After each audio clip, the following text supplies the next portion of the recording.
You're listening to Big Blend Radio's Lost Angel Travel Adventures show with Linda Ballou, travel writer and author, and your host, Lisa Smith.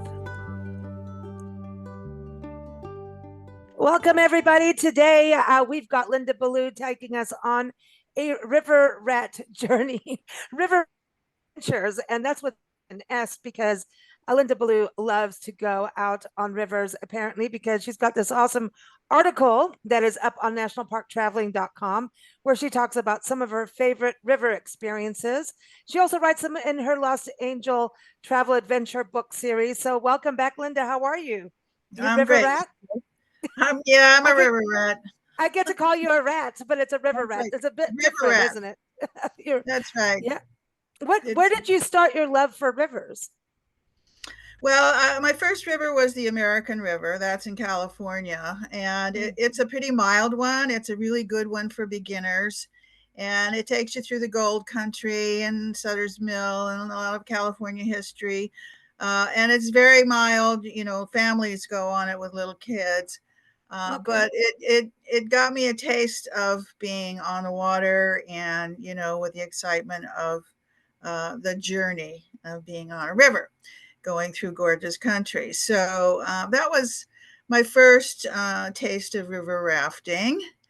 And was And that more than a day? Like, because sometimes people do no, that rafting was for a day or that was like a half day. Yeah, no. okay. Later on, then of course I went on great journeys. Like we're in the Grand Canyon, we're looking at the Grand Canyon here, and that was an expedition, Grand Canyon expeditions, and That's that cool. was like I think it was 11 days on the river.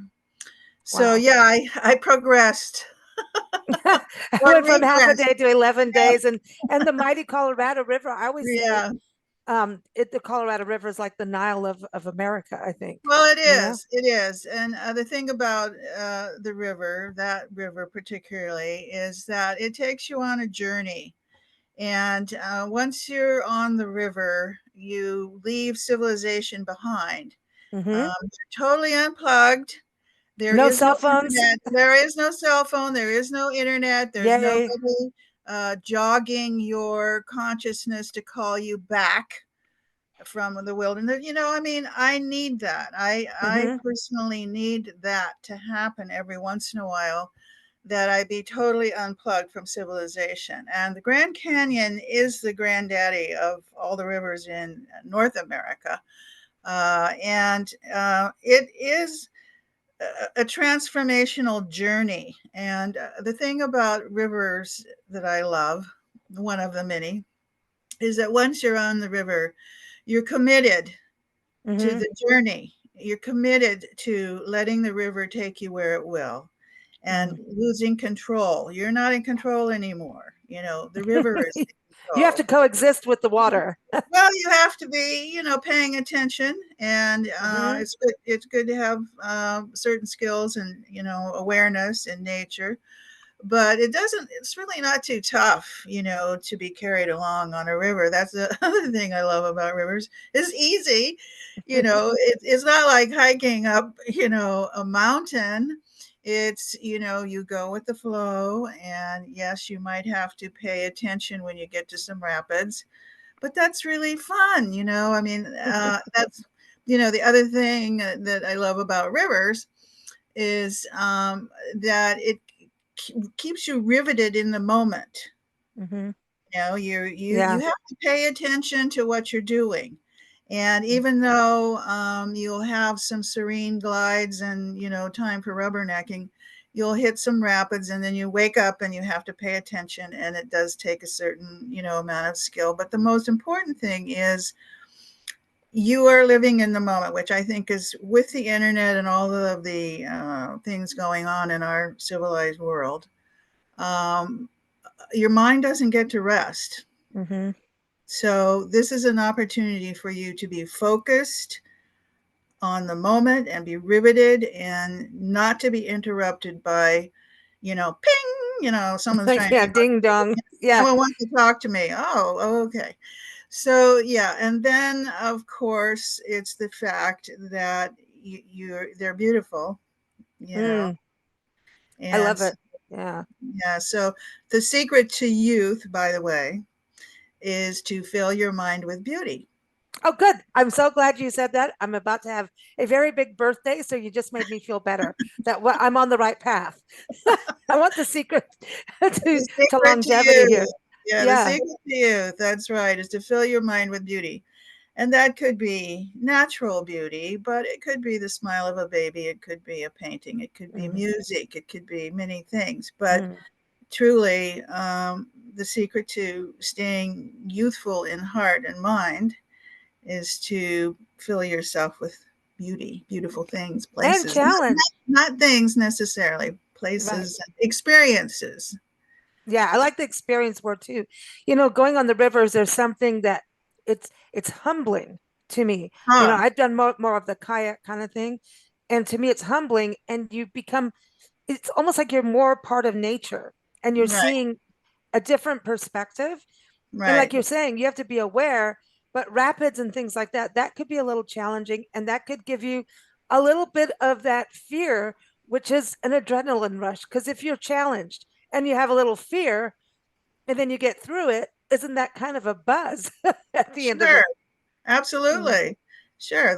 that's the fun, it's just fun, when you survive death. I know, You right? when you survive, a near death experience, it always makes you feel more alive. But, of course, I have, the closest, the wildest rapid that I have been on was the lava falls in the Grand Canyon, and people have died there. That is a Oh, serious that's wreck. exciting. And the good news is at the end of the run, and this is the last it's the last rapid, so at least you've done the river before you died. But the thing is what they do is you get out, you port it, you go up, you look over the top, you take a peek. The guide decides whether or not he's going to take the raft with all the passengers in it, or if he's Mm, going to take the boat down and you're going to walk over the top, and he takes a look at it. But the Colorado River is pretty controlled because there's the dam, and so they control the water level in there. mhm, But it's still a very dangerous fall. mm. That's, but that's why we want to do stuff like that. It's so funny to talk like that. But you've done like the Green River, the American River, the Right, Colorado right, River, right. And I Salmon River. like So you've done a lot here, but then also Costa Rica, other places in the world And too. I'd like to talk about them individually because the thing about rivers Mm-hmm. is that they're all different, unique. They each Mm-hmm. offer you a different experience. So, the next big river, when I became a travel writer, I was in the airport on my way down to sea kayak in Baja, which isn't a river, but a very exciting experience. We won't go there today because I want to talk about the Green River, and the guide for the Green River invited me to go, and I went, gee, I never kayaked on a river before. And then I went, okay, great, that sounds wonderful. And it's through the Labyrinth Canyon, just outside of Moab.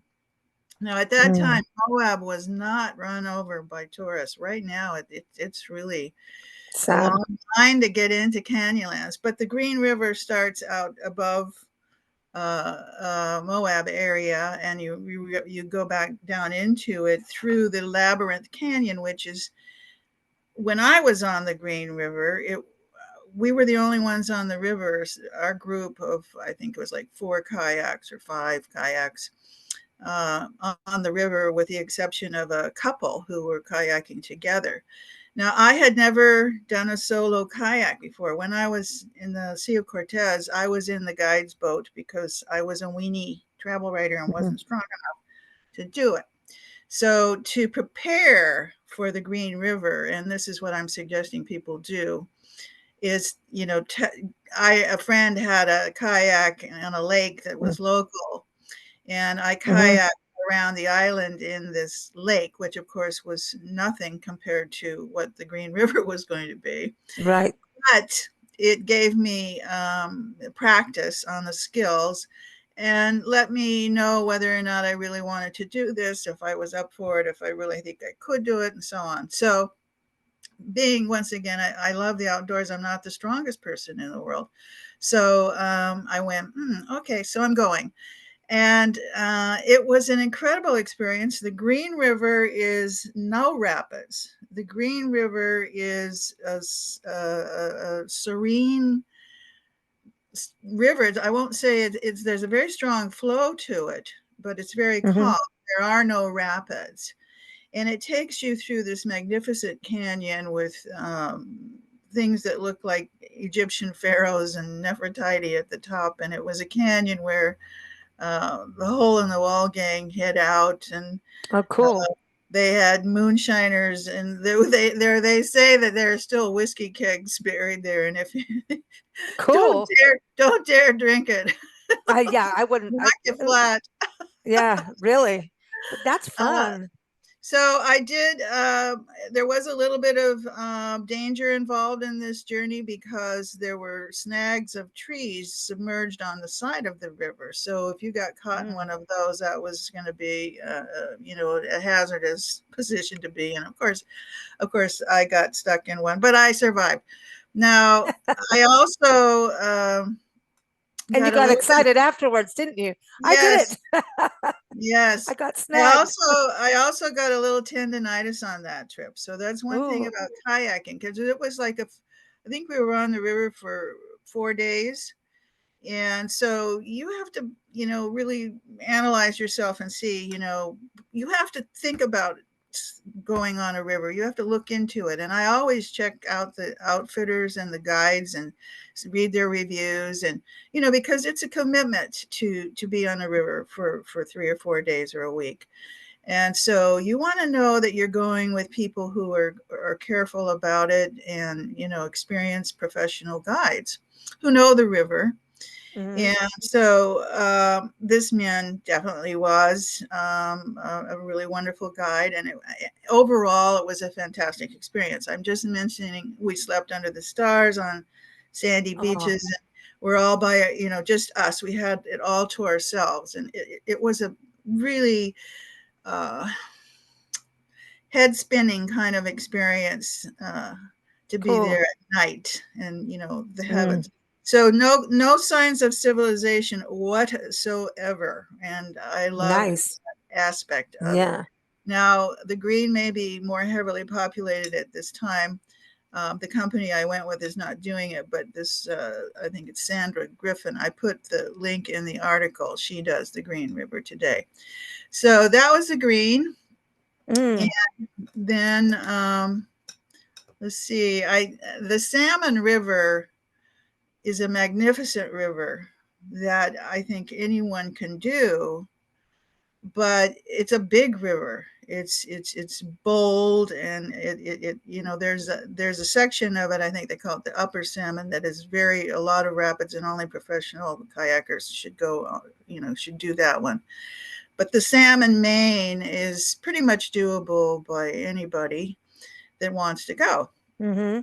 In fact, there was an 85-year-old woman there who was a senator, and she had a following of about 5 ladies who were, older, and they called Wow. themselves the River Spirits, and they would go to a different river every year. And they were dedicated riverettes, and they loved it, and she was great. I mean, she didn't have a great deal of mobility, but all you got to do is get in and out of the raft. You have to paddle a little bit, but not Yeah. that much, because you're going with the flow. Right. The river is carrying you. And the salmon takes you through a very rugged wilderness area, and it's very special. It can only be gotten, you can only get there by the river. There are some trails in, but they're very, very rugged. So I wanted to read this little piece Yeah. about the salmon, about being on What the book salmon. are you reading it from? Which one? I think this is in Lost Angel Walkabout. Okay. Okay, so adventure travel writer Tim Cahill says that wilderness adventures are our last chance to regain control of our lives.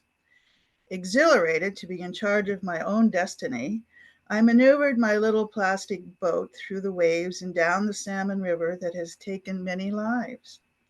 And when you're in a kayak, you are not on the water, but in it. The bubbles of foam bursting around me smelled fecund from the red mud clouding the river, runoff from a recent rain. Small waves beat the bottom of my boat like a washboard, while high rollers threw me lurching forward.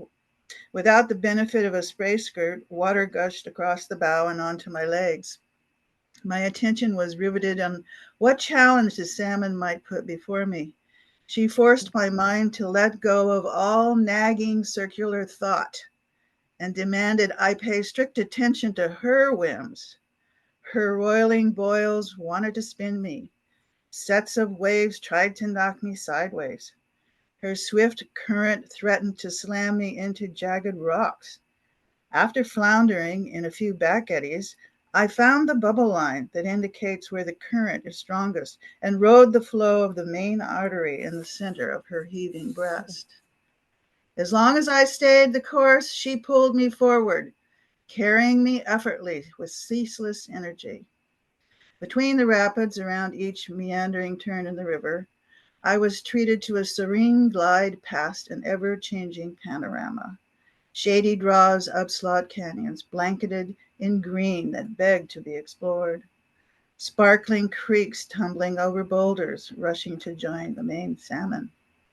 Big yellow butterflies and green dragonflies wafted by on a warm wind. The cluck of chukars, plump game hens with chicks hopping behind them along the shore, were the only sounds I heard beyond the low rumble of whitewater still ahead. A golden eagle wheeled about the arid crags poking into a cloudless blue sky.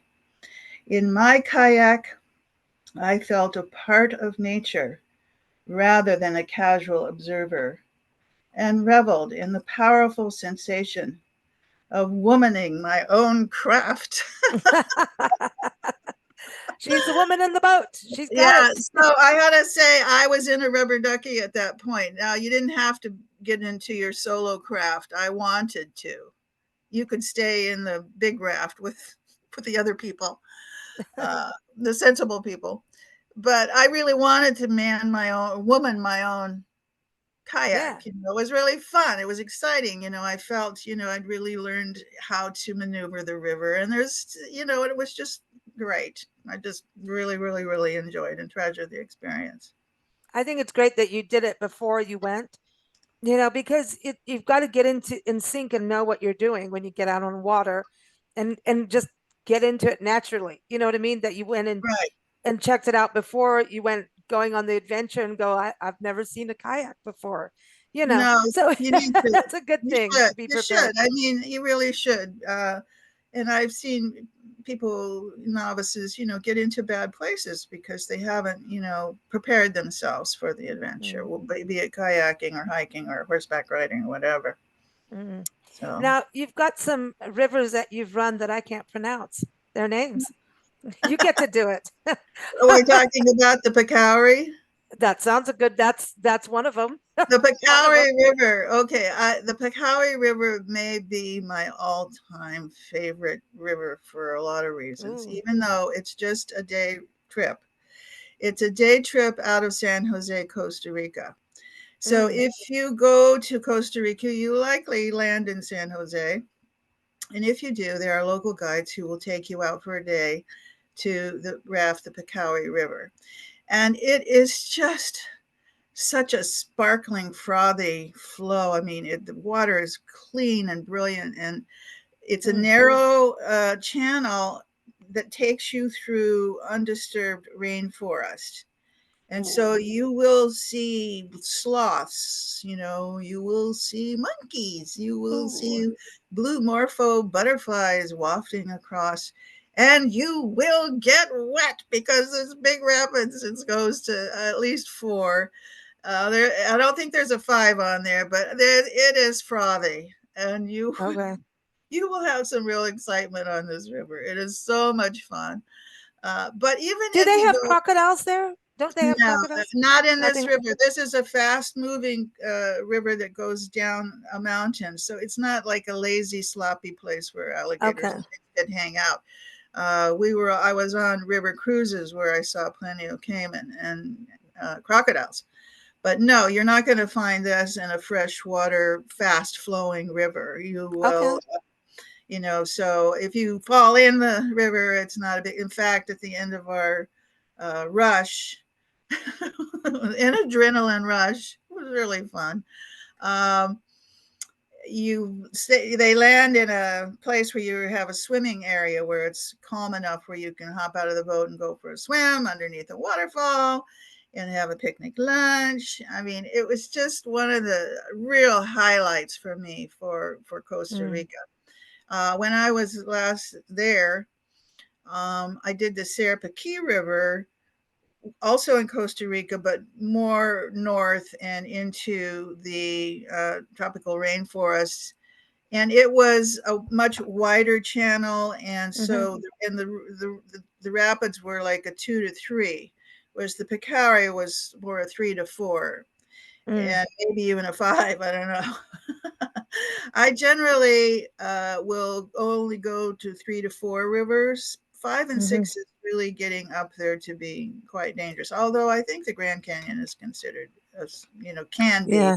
a 6 at certain places. There are a lot of rapids on the run down the canyon, and so there are different ratings. Their rivers are rated 1 to 6. Mm-hmm.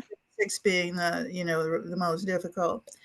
So yeah, the Sarabaki River was just a walk, piece of cake and walk in the park. And at that particular moment in my life, it was perfect, uh, because I had some health issues, and so it was nice just Be to get out balanced, in calm. nature and have a gentle, beautiful scenic glide with a few rapids here and there to cool you off. And so they're all different levels of Mm-hmm. river. I wished that I had been able, when I was younger and stronger, to do the Fetaluva River, which is an amazing river in South America in the Chile Lake District, and Mm. it is a 5 and 6. So that even when I was younger, maybe that would have been too much. Well, I watched this in an IMAX theater years ago. This guy who kayaked the Nile, and even the Oh Nile looks really calm. But some of the stuff he was doing, I mean, he was just going right down like waterfalls. I mean, I'm looking at this going, "You're some crazy out there, man. You're crazy." But yeah, but he was happy. He was like, "I did it, man." Once you do it, it's like yeah. yippee, Well, But I mean, some people raft the Zambezi. You won't find me doing that. yeah, right. There's different ones, But I think you choose what you can and what you want. What is the other one that I can't pronounce? I'm The not. Tatish. Oh yeah, Oh, the that's the one you were just talking. Tatshenshini. Oh, the Tatshenshini, for heaven's sakes. That is the most incredible journey Ooh. through the largest wilderness area left in North America, crossing international borders. Part of it is in Canada, and part of it is in Alaska. It runs the run on the Tatshenshini that is available through Chillicat Guides in the little town and other companies, but that's who I went with because I'm from Haines, Alaska. Mm, And it runs from the Yukon down to the Gulf of Alaska. And I think that was about 10 days on the river. And that was a transformational trip for me. mm. My mother had done it when she was like about 65. I remember. I think this is one of the first stories I read of yours, other than your books, your novels. I think this is one of the first stories I read Yeah, of yours. my mom, she was quite an adventurer, funny. Huh? Right. So Haha. she did it when she was about 65, and she said, "Oh no, it was just a walk in the park. Yeah, there were some glaciers, and and the cooks were great, the guides were cute. I had a wonderful time." Okay, so I didn't think it was any big deal, but the first day out, we were in huge rapids and we almost lost the boat. And I was like bailing for my life, water out of the front of the boat. And I was like, oh my God, what is this going to be for the next 11 days? That's the other thing. You're committed.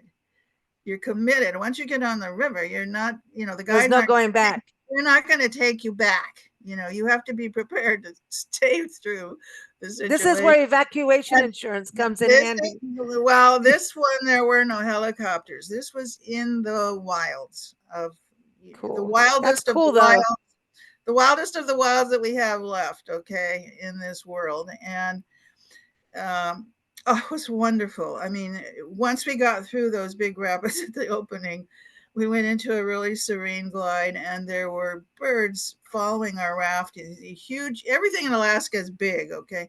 The kingfishers were huge, following in front of us. The eagles were circling around, the all sorts of different animals. We saw bear standing on the shore, watching us go by. Like grizzlies or Like like grizzlies, like big, whoa, big big honking bears. big bears. You don't mess the type you We don't mess with, right? That's right. And we had bear when we were in tents in beach camps, and there were bear tracks in the morning. They would come around camp, and you had to be very careful. You couldn't even, if you had a candy bar in your tent, you were asking for trouble. You, Mm. it's like they can smell it and they will come after you. After anything, and it's no problem for them to tear your tent apart. So, but they were there, but they didn't trouble us. We went for a hike at one point, and we saw a mama bear. That was a black bear, a mama bear with cubs across Mm. the way, which of course you stay away. Yeah, you But then should. from our camp, one night we were watching, across the other side of the river was a flat plain, and we saw a mama moose, the baby calf, Don't going mess with her either. going quickly across the flats. And then we saw why, because the bear was in pursuit, you Wow. know after the baby. Oh. So yeah, nature's cruel. But this particular region, when I entered this region, I was an adventure junkie, like my mother. Mm. And after, there was a crisis going on in this part of the world at that time, and that is they were wanting to put a mine up above Mm-hmm. the Tatshenshini River that was a copper mine, and they would run the toxic waste down to Haines, Alaska, and the stuff would be go out of the port there, and that was going to change this whole world. It was going to really end this river, which of course was one of the free flowing, last of the real free flowing rivers where salmon can come Mm-hmm. up from the Gulf. So there were a million reasons why this was a bad idea. It was a terrible Right. idea, and it was a Canadian consortium that was going to do this on the top of Windy Craggy Mountain. So, which was at the confluence.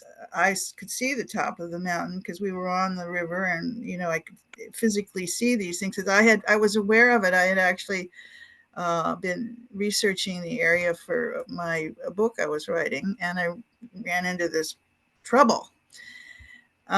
So I got involved with the conservation of this region, because it was really so special, and not just because Mm-hmm. it was my hometown. And I got involved with articles and things, and I am very proud to have a letter from Al Gore, who some people may remember his book Inconvenient Truth, and he was in communication with the Premier of Canada, the Prime Minister of Canada, and between the two of them, they stopped this. So Mm. I'm proud to have that letter.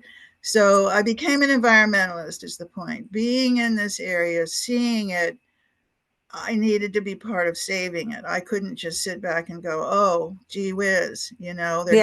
they're going to Too destroy bad. one of the last remaining wilderness areas left in the world, for God's sakes. So, that we were carried on down the river. We went to glaciers. We got out of the boat. We hiked up went walking Wow. in the glaciers. We Amazing. we camped out where we could hear the calving going on, the glaciers Oh, calving all night long, like thunderous calving and creating waves. Very wow. dramatic, very exciting to be in a rubber raft with berg bit bouncing off of berg bits. I must say it was a phenomenal journey. Now, that journey is definitely not for everyone, but if you're Mm, a true adventurer and you want to experience the last of mm, one of the most gorgeous, it's fantastically beautiful. The Fairweather Range is framing this is on the south side of the river, and it looks like a fairyland. It's mm, sparkling, is glistening with snow, and it looks like a snow castles. It's really quite a phenomenal thing. And of course, there's wildflowers. You don't mm, think about how beautiful it is in nature. And like I say, in Alaska, everything is big. It's big flowers. You can that's big, awesome. big birds, big Big animals. mosquitoes. Big Big, mosquitoes. well, frankly, we didn't have a lot of problem. Maybe the Well, time of maybe year because you're in a moving area. we're If moving, it, yeah, you're right? moving. Yeah, and Yeah. we would only stay in a camp one night, and then Mm, we were on to the next. And when you're on the river, you have a nice breeze going. It wasn't like I didn't have to wear a mosquito net or any of that stuff. mm, I don't remember the mosquitoes being a huge problem on that mm, trip. But I do remember when we landed at the place where we were, our takeout point, we were at a little cabin there in the middle of the wilderness where a plane was to come and pick us up. And it did. And there was, while we were there was a big honking grizzly bear. There were so many bears in this area. I couldn't that's believe. cool though. And one of the guests ran up to him to get his Kodak moment, and I started screaming, get back, What is because wrong? Yeah, they can run 30 miles an hour, and they're gonna get. Yeah. grizzlies are grumpy. So when we flew out of there, I was amazed at how many bears I could see down below in these Mm, kind of wetland areas. that's I mean, amazing. it was really unbelievable. That's So so there you have cool. it. The That's awesome. Tatshenshini, the Tatshenshini out of Haines, Alaska. That's Well, this, I think you bring up such a good point. I remember this definitely was something we've talked about, and when we first connected, I think, and reading about that and connecting it also with what's happening in the Grand Canyon. For years, NPCA, the National Parks Conservation Association, has done a stellar job of really protecting the Grand Canyon from uranium mining. And what happens, you've got to think about this waterway.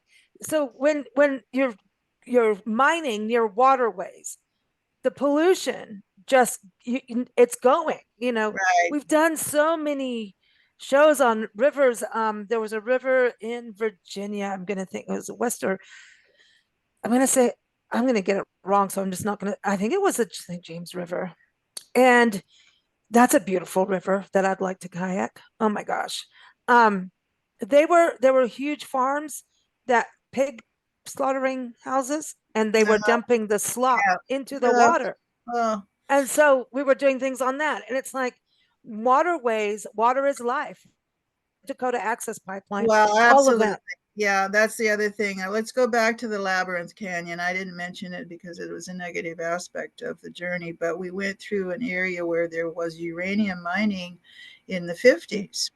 And the guide was telling us, one of the ladies that he took out through the green wanted to go there because her husband worked in the mines and he became very ill from doing that and died sooner than he needed to, and Mm, she wanted to go there because he loved the canyon in spite of the fact that he got ill there, because the canyon itself was beautiful, but the uranium mining was very dangerous. And so they shut down those mines, but they created mountains of uranium piling, tailings.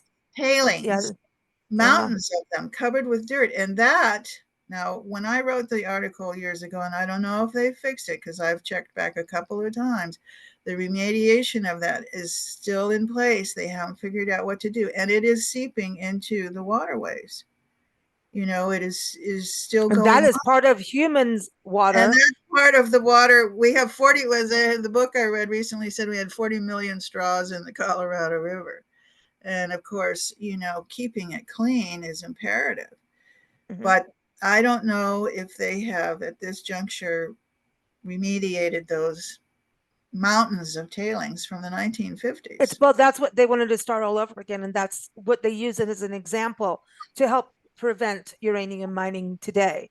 And Wow. it's an ongoing, and it goes with every time you have a new person running the state, Arizona, as well as federally, it changes. And so, you think you've won, like they want to do that. They want to frack outside Chaco Canyon in northern Oh, New Mexico. They've been gee. wanting that for years. And so we've been fighting that. And so you think you've won, and then here comes the new regime and it Well, starts all over again. well, So you people know have to what? remember that. They have You to know remember what? that. They're trying to put a mine in again up in the Tatshenshini wilderness area. See, They we are have to trying all stay again. vigilant. You have to keep fighting. That's right. They're relentless Mhm. and they don't care. Because it's And money. we have to care. Yeah, You know, I mean, I don't have children. It's not to me the future for my children. It's just that I can't stand the thought of these areas being destroyed. right. I No, mean, it's just you don't have to evil. have It's children evil. to care. It is about, if you're saving nature and the environment, you're saving humanity. Period. Right. So for future generations to have the experiences, I feel so fortunate to have had the experiences I've Uh, had in nature, mm, especially the Tatshenshini is such a special mm. experience. As I say, yeah, there was some roughness about it. Um, But you that's know, fun. there was some ruggedness about it, but it was such an adventure. And I got to see places in a way that most human beings never will. Mm. So I feel very, very, very lucky about that. And the guides were good cooks. Now Just like that's my always mother good. said, And just like were my they mother cute? said, that's all she cared about. Were they good cooks? Like that. Oh yeah, But you mom. said they were cute. Were they cute? Oh, they were very cute, actually. One guy was so adorable, I couldn't stand it. I have a park ranger friend, and she said, because it was before we went back on the tour, of the parks. And Nancy and I went to Saguaro National Park. We'd done this day of adventure, and we could never go home and go back to work. We just could never. Once you're out, you can't go home until it's dark, and you don't even want to go home then, because once you're out, you just don't want. Who wants to go home when you're out in nature, right? And so we knew we were going to go, and it was like one of our last moments of Saguaro National Park, which is down the road from our home. And I think we had a bottle of champagne, and we had a rattlesnake, come over my foot and into little picnic area we were. We had to jump out it's like a little rock cabin thing, a little ramada. Had to jump out of there because a snake came inside. It was cool. It was a cool adventure, right? Went running down, and then we get into go in the car, and the battery had gone dead, which I just went through again last time. I just now just happened again. And so the cell service was barely anything. You're in the middle of nowhere in the desert, and they're going to close things on you. Well, somehow I managed to get through the visitor center, and here comes the knight in shining armor in a polished off NPS, National Park Service police car. Right, he's one of the security. He comes in freshly clean. He must have just come on shift, and he's like, "Do you need me to give you a jump start?" And I'm like, "Oh, sure, you can jump start Yeah. me anytime you want." And but anyway, so I was telling a friend of mine about this, and she says, "Lisa, they do pick them to be cute. There's a reason for it. They do want it's an actual part of the protocol. You got to be cute to be a ranger." I thought that was hysterical. It's just, yeah, because they are rock stars of the parks. I mean, if you go out with a ranger, everybody wants to stop the ranger and talk Well, to them. the guides on the talk refer to themselves as river gods. Oh, well, that's funny. That's Yeah. funny. I want people Well, to they know are about. they are they are all pretty fit. They have to be fit to be doing it, and they love what they're doing. It's just great fun for them, and so I can't recommend rivers enough for people. as a way to give yourself some complete relaxation and explore the world in a very special way. You can That you can't. canoe them, you can kayak, you could tube them, which is also cool. I mean, we were just in Asheville, North Carolina, and here at the Swannanoa River, meeting the Broad. The French Broad turns out is one of the most ancient rivers in the world, which I didn't know until I started doing research. And it was women who protected the river and said, okay, if the community starts to use the river, they have to clean the river, and they fixed the river. These women, two women, Yeah, I and listened to started a that parkway. podcast. It's beautiful. And while we were there photographing, I just saw these people just relaxing. There were summer storms happening, but they didn't care. They're on the river, totally relaxed, and they're spinning down in their tubes. And I'm like, that is so much fun to just relax and go down a river, you know? But I do want to tell people that they can read more about your adventures beyond the article. Again, it's up on nationalparktraveling.com. All the links are in the episode notes. But you've got Lost Angel Walkabout, One Traveler's Tales, and also your other book, Lost Angel Unleashed, Stories from the Heart. Both of them have essays on rivers, river adventures. That's So, right. well, you got to do another one for your California book. You need, yeah. Well, I did do the Kings Canyon, but that's quite a Oh, very wow, that's actually kind beautiful. of a very dangerous river. I did that so Yeah, long ago, though I couldn't really write about it. All right, but I did the Rogue River in Oregon, which we didn't talk about, which is also very yeah. fun. That's a very fun river. Oh, I just want to mention that one has the opportunity of lodge to lodge. So you don't, if you're older and maybe don't want to sleep in a tent and want to shower at the end of the day, they have that choice for you. So there's a million ways to go, and I just recommend it highly. Okay. Do you get to have wine when you do these big adventures? Then you're sleeping under the stars. Do you They get to have a give glass of wine? you wine. They give you wine. The cooks are I'm in. good.